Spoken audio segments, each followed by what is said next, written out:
Dois-je m'endetter pour investir? Je reçois chaque jour cette question. Beaucoup de personnes me posent cette question. Leader, Light Finance, est-ce que je dois m'endetter pour investir? Je vais essayer de vous donner une réponse très claire concernant ce sujet. Je vais préciser déjà que cette réponse est globale.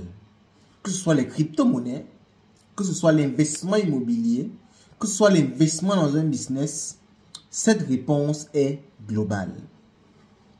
La dette, c'est un outil extrêmement puissant qu'il ne faut pas négliger si vous voulez faire dans les affaires.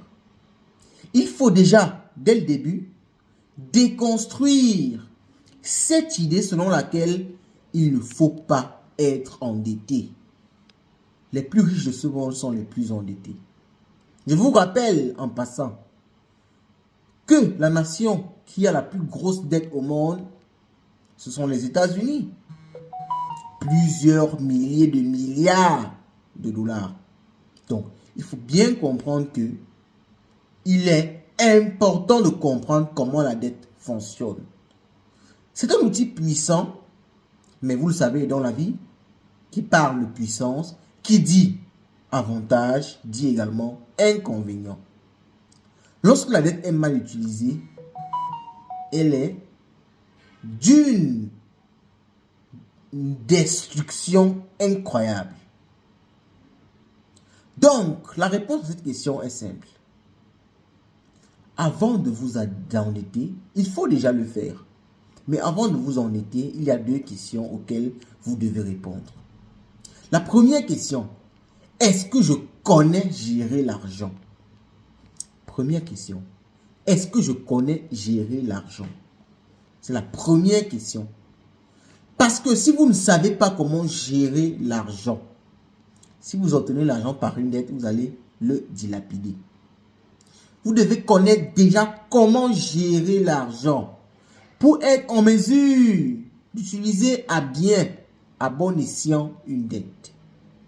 Lorsque cette question est répondue, la deuxième question, qui a deux volets,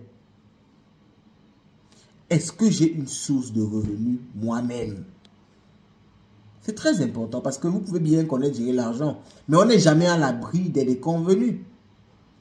Il est important d'avoir un élément sur lequel vous pourrez vous rabattre dans le cas où la dette que vous avez contractée n'a pas servi comme vous l'aurez souhaité dans un projet.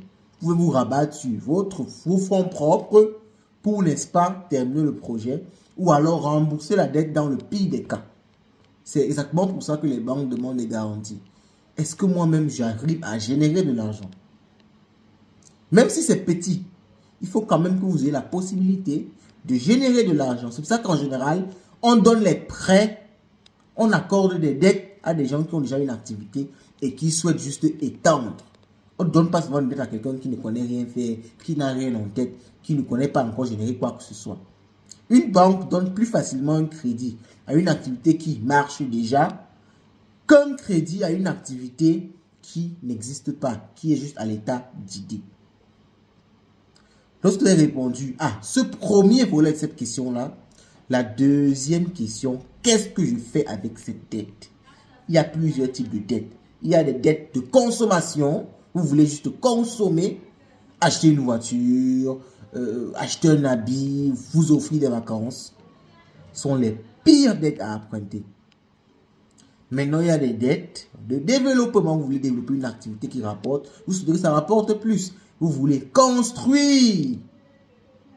Vous voulez construire des cités à louer, des logements à louer, faire l'achat-vente de maisons, achat, rénovation, vente. Vous pouvez utiliser le pilier de la dette pour essayer de vous propulser. La dette, c'est comme une rampe de lancement. Si tu l'utilises pour te lancer dans la bonne direction, tu vas très loin.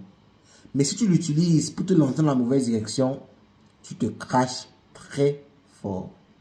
Dites-moi ce que vous pensez en commentaire.